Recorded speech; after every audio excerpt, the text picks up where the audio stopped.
Hello, I'm Deborah Sarmir, the Assistant Superintendent for the Northern Valley Regional High School District. And I'm Kathleen O'Flynn, Curriculum Director for the Northern Valley Regional Schools Consortium. We believe that developing and implementing a guaranteed and viable curriculum, using quality resources, and ensuring our staff has ready access to high-quality professional development is essential for student learning.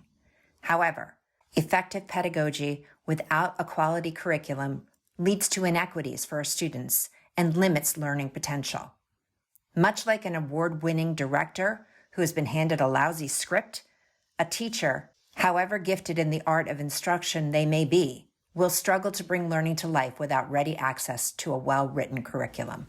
Because we so strongly believe in the power of a guaranteed and viable curriculum, we are excited to invite you to review today's short presentation, which will briefly highlight some of the exciting curricula that has been developed or revised for the 2020-2021 school year. A key piece to curricular work in Northern Valley is the desire and need to ensure that the written curriculum, which is aligned to New Jersey state standards, is the taught curriculum and is the learned curriculum. In cooperation with Northern Valley Regional High School, the Northern Valley Curriculum Office maintains the integrity of the curriculum from the lens of the floor and what is the required learnings of students so as to graduate from high school, to the ceiling and the multitude of curriculum offerings in excess of what is required by New Jersey state learning standards. The most recent curriculum revision and editing work this last year involved an organized effort to make all critical compliance changes to relevant curriculum documents. QSAC, an acronym that stands for Quality Single Accountability Continuum, is a tool used by the State Department of Education when they visit schools for state review and compliance.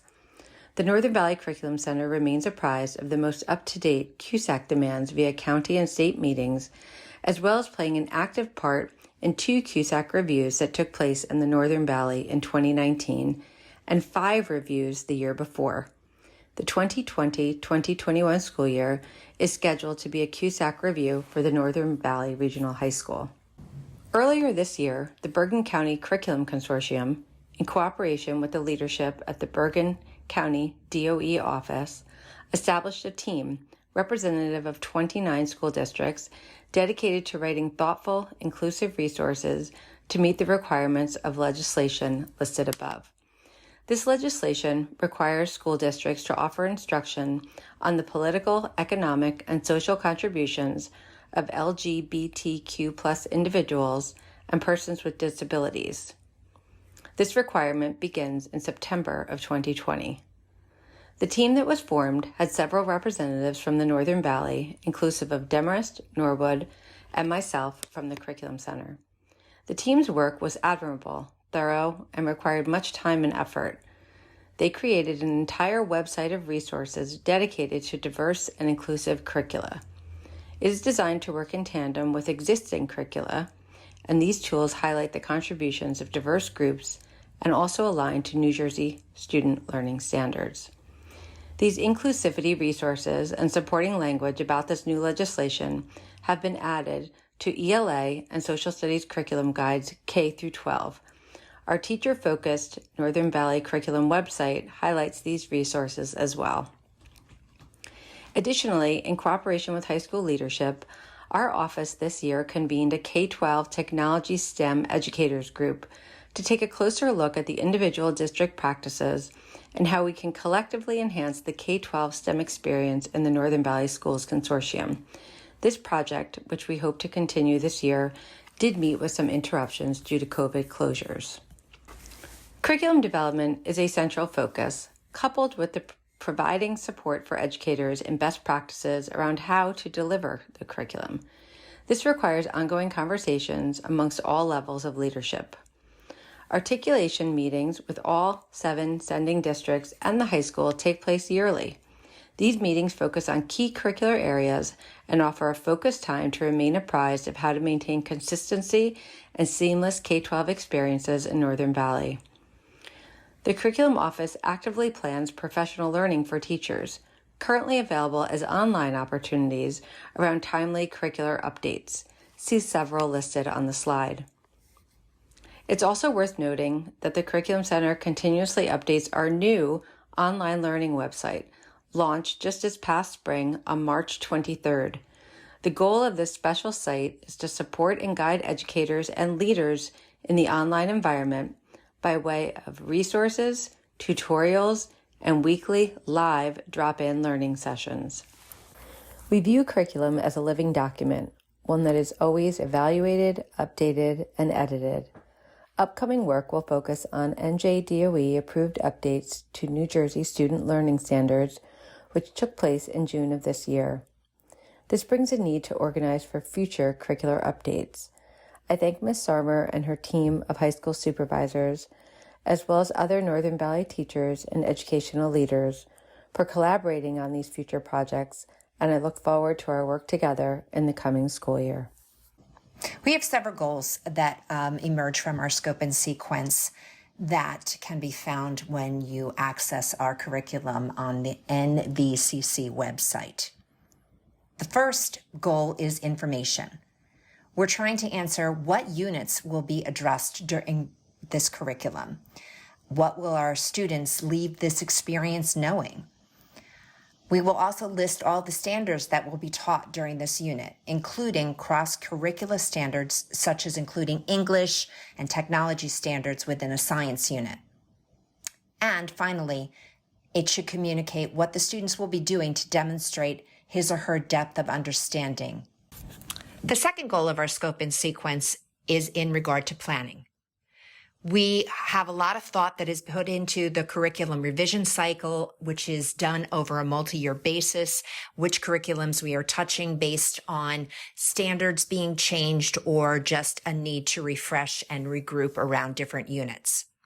It also talks about new courses. Whenever there is a new course that has been introduced to our program of studies, there has to be a new curriculum that's written to go along with that course. The scope and sequence for all of our courses can be found on our district website by accessing the drop-down menu under the heading Regional Curriculum Office and clicking on Curriculum. Once you're on Curriculum, look for the box with the words High School. After you find this box and click on it, you'll be brought to an opening page, it contains our curriculum software. This software is called eDoctrina, and it can be used to access the scope and sequence for any of our high school courses simply by entering the name of the course in the appropriate field. In order to effectively teach and instruct in any course, we need to make sure that our students and staff have access to a variety of valuable resources. In July of 2019, we shifted our resource approval process slightly, making sure that we were embedding some very specific protocols into this process. The process includes having teachers meet on a team with administrators and discuss the rationale for including this new resource into the curriculum. Any professional and organizations that may have endorsed this particular resource.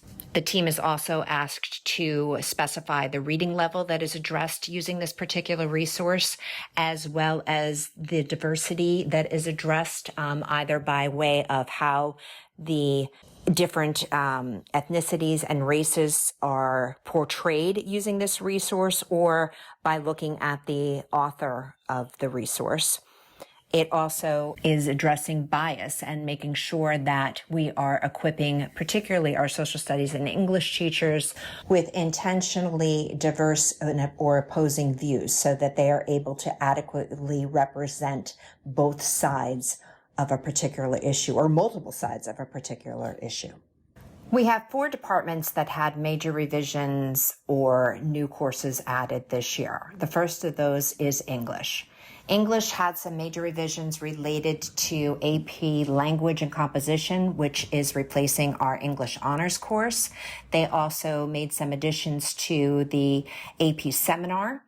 They have also changed all of the courses for English 4. So those went under major revisions this year.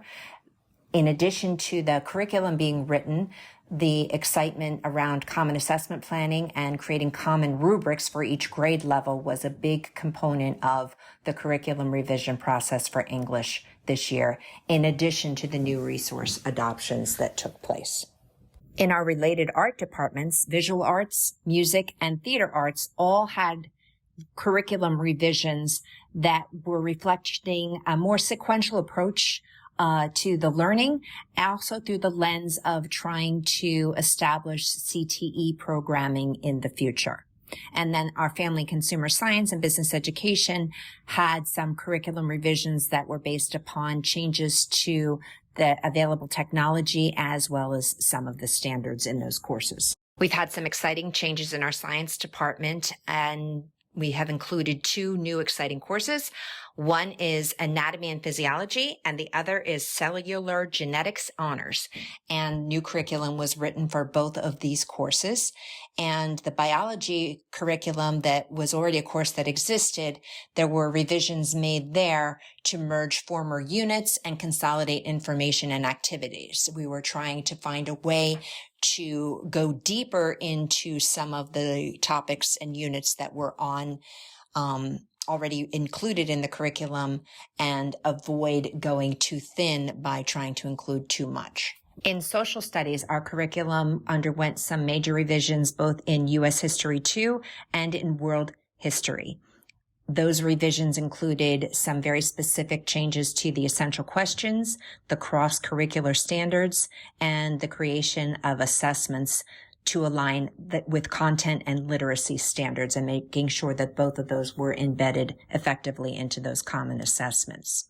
There was also a new course in social studies that was created for AP Human Geography, and we have been embedding a new set of curriculum resources, again, with the lens of making sure we are intentionally embedding diversity and an ability for our teachers to present multiple sides of a controversial topic to our students so that they get a deeper understanding of the event.